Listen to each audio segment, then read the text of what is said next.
Hi everyone and welcome back. This is Math 11 assignment number 2. Thank you to those of you that have done and submitted your work. That's fantastic. For everyone else, I highly suggest you listen, watch, rewind this video. And you still need to know how to do this, so that's why I'm going over it.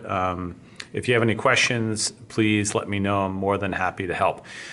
So investigation number 9 is really important to have at least tried this, and I hope you all have. I'm going to go over a couple of the highlights here.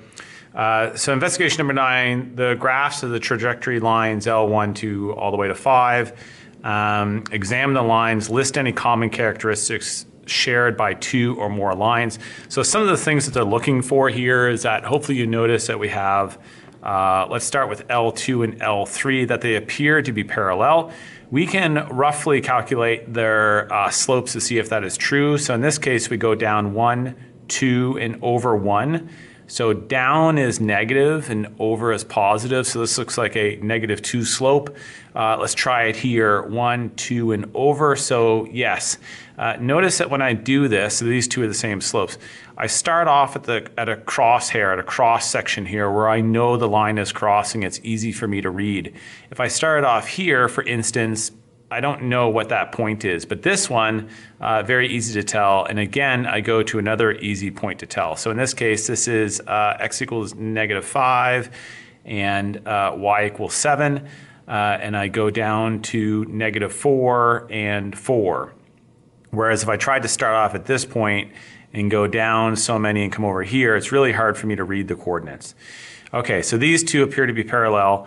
It also appears to be that L1 and L4 are parallel. So let's try this. I go up 2, which is positive, and over 2. So up 2 over 2 is my gradient, is my slope. And here, let's see, I go up 2 over 2. So yes, these two appear to have the same slope, which is positive 2 over 2, which simplifies to 1. So they both have a slope of 1. So these ones are parallel, these ones are parallel. And then if I look at L6 and L5, let's see, up 1 over 3, up 1 over 2, excuse me, this is up 1 over 2, this is up 1 over 2. So that's a slope of 1 over 2, which is 1/2, or a gradient of 1/2. So yes, these appear to be parallel as well. Also, it looks like L2, that looks to be a right angle here, so that would be perpendicular. L3 also looks to be perpendicular, and these two lines are going to be perpendicular to both L5 and L6. Because L5 and L6 are parallel, so any lines perpendicular to one are going to be perpendicular to the other. So I'd add that in there as well. And we're going to talk more about perpendicular lines in a moment. Okay, so moving on to question number 2, find the equations of the lines L3, L4, L6. Find the equations of those lines. Okay, well I know that L1, y equals x plus 1. So I'm just going to switch up some work here. Let's see how this goes. All right. I know that L1 is parallel to L4. So these are just the things that I just pointed out. So we have these lines parallel. We have these lines perpendicular. Looking at question number 2, I know that L1 is equal to y is equal to x plus 1 because it tells me that. I know that the two lines are parallel. So if they're parallel, that means that they share the same slope. So I have a 1 here and a 1 here. And then what I need to find out is what is the y-intercept. And so if you look at the line L4, and let's just quickly switch that out. If we look at L4, here's L4, and that intersects with the y-axis at x equals 0 and y equals 4. And so that's what I have here. X is x plus 4. Okay, L5, let's go to L2 actually. L2 is, again, they tell us y is equal to -2x minus 3. So these two lines are parallel. That's what this means, by the way, parallel. And this one means perpendicular. So I know my slope is going to be the same. And then my y-intercept for this is also 4, and you can look at that on the diagram. Okay, L5 to L6. L5, they give us this 1/2 x plus 4. I know that L5 and L6 are parallel, so that means that the slope, the gradient has to be the same. And again, if I follow the line of L6, it crosses the y-axis at 0 and 2. Okay, and then over here is simply 3, which is information that I was asking you to upload. I really didn't need to see any of this. I need to see this though. Actually, seeing this is great, but this is what I counted. There you go. Take a look at that. Okay, so moving on to page 183. This is question number 1, and it asks, find the gradient of a line which is parallel to each line with a given equation. I've actually already done this in one of the other videos. This might be the same paper, I'm not sure. But find the gradient of a line which is parallel. So I need a line which is parallel to this one, to y equals negative x plus 6. So any line that's parallel will have the same slope, the same gradient, and so this is -1, and so that means any line parallel to that is also -1. Okay, in B, is a bit of a, we know that a number of the solutions in the back of the book are incorrect, or those on the online version are also incorrect, and here is why I disagree with the answer at the back of the book and why I marked you incorrect. So x is equal to 7. X is equal to 7, it looks like x is equal to 7.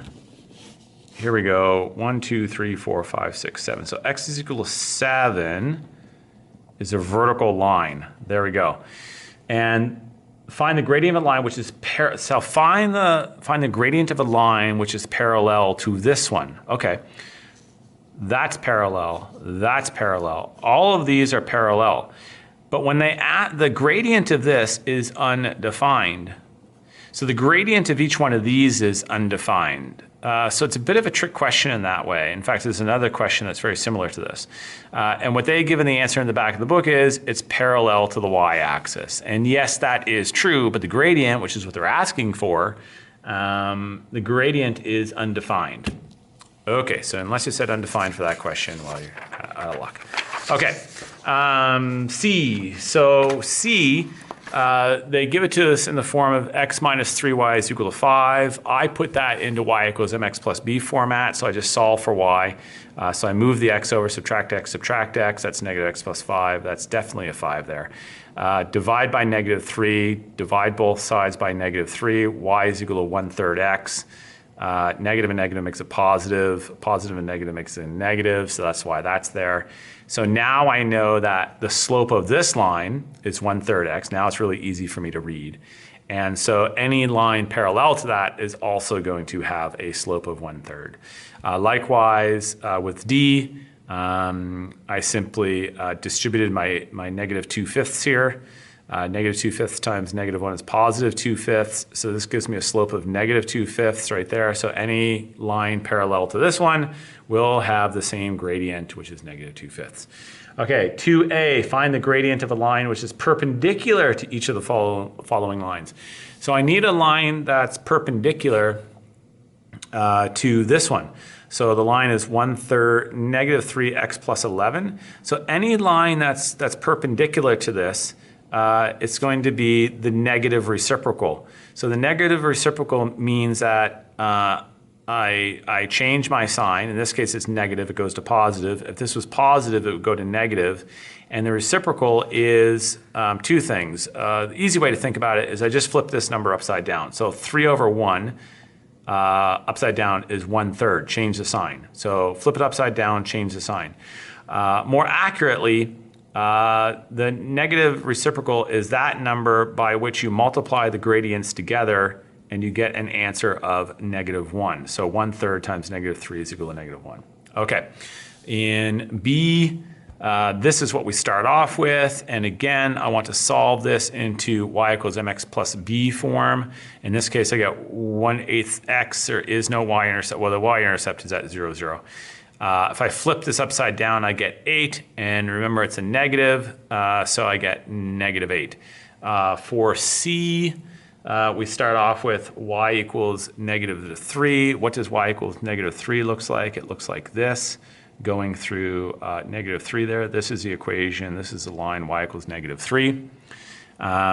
So any equation of, I want a line that's perpendicular to this. So perpendicular, that's perpendicular, that's perpendicular, that's perpendicular. So these are all x equals, that might be x equals 1, x equals 2, x equals 3, whatever the x values are. Did I get that actually in there? So these are x equals 1, x equals 2, x equals 3. So anything of x is equal to something is going to be, that's going to be the equation. But they ask for the gradient. And the gradient for any one of these is going to be undefined for the reasons that I just explained on the other question. So a bit tricky there. Okay. Then moving on to question number 3, says L1 and L2 are the trajectories of two ships moving. Determine whether moving in straight lines, determine whether the ship's trajectories are perpendicular, parallel, or neither. So what we really need to find out is we need to find the slopes of the lines. If the slopes are equal, if they're the same, then they're parallel. If you take the two slopes and you multiply them together and you get -1, then they're perpendicular. If you take the two slopes and they're not the same and they don't multiply the -1, then it's neither. And I needed to see all this work. I don't need to see if it's just the answer. If it's just the answer, the assumption is that you just look that up in the back of the book. So I need to see work, something along these lines. So here's what I did. So in this case, I plotted my points. From the points, I then found out what the slope was. So the slope of this is -1, -7, 0, -4. So I just labeled these x1, y1, x2, y2. I could have labeled this one's x2, y2, x1, y1. It doesn't matter. I found out the slope. This one is 3. Again, I took my points, plugged them into finding the slope, and I get -1/3. So in fact, these are perpendicular. -1/3 times 3 is -1, so those are perpendicular. For the next one, in B, they give us the equations. I took the equations, solved them for y, and then I could easily see that the slopes are the same, so these lines are parallel. And importantly, the y-intercepts are different. If this was -30/2, then that would be the same line. But in this case, they're different lines, they are parallel. Okay, and then in C, again, I just solved for y, so I put it into y equals mx plus b format.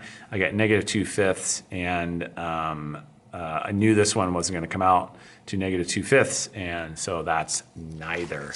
Okay, question number 4. Determine whether the straight air roots of the equations are intersecting or not. Okay, so are they intersecting? Wherever two lines intersect, well, let's back up. So if I pick any point along here, and this is y equals 2, no, this one, 2x, this is 2x plus 6, yes it is. This is y equals 2x plus 6. Okay, so any point that I pick along this line, so this is this looks like 1, 2, 2, 2, okay, whatever point, I didn't draw my graph accurately, so this probably actually isn't 4, 1, but it doesn't matter. Any point along here will satisfy the equation. If I put in the x and put in the y, then one side will equal the other side. And therefore, that's a solution of this equation. So likewise, if I have a line here, any points along this line will be solutions to this particular equation. Where they overlap, that means it's a solution to this line and a solution to this line. So if I take this point and I put it in to my equation, and to whatever equation this is, and it works, then we know that that is a solution of it. So in this case, if they are intersecting, find the point of intersection. So I have x equals -5, and I drew this out first of all. So here's x equals -5. here is y equals 2x plus 6, which I had solved. And then what I did, I put in, the first thing I need to do is plot y equals 2x plus 6. So this is really important. Easy way to plot this, y equals 2x plus 6, and again, I just took this and solved for y, is to, I know wherever it crosses the y-axis, my x is going to be equal to 0. Wherever it crosses the y-axis, my x-axis, my y is going to be equal to 0. So this is currently two equations with two unknowns. If I can get this down to one unknown, then I can solve for the other one. So for instance, if I know what x is, then I can solve for y. Well, I do know what one of the x values is. I know for sure that this is when it crosses the y-axis, that x is going to be equal to 0. So if I plug in 0 here, I get 2 times 0, which is 0, so y is equal to 6. So this is where this comes from, x equals 0, y equals 6. Similarly so, I know when it crosses the x-axis, my y is going to be equal to 0. So I set y is equal to 0, solve for x. Put y is equal to 0, subtract 6 because I'm trying to get x all by itself, divide by 2, x is equal to negative 3. And so I know that this point is true. Now what I need to figure out is this point.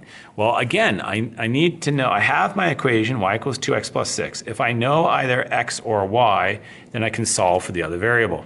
And in this case, I have x is equal to negative 5. So I plug in negative 5, and 2 times negative 5, negative 10 plus 6, negative 4. So there's my point of intersection. Okay, and then the last one, I'd actually done all of this up until this stage in the other video. I think in the other video, I might have made a mistake here with my negative sign. I forget, but there's the rest of the work. Okay, if you have any other questions, please let me know, and I'm more than happy to help.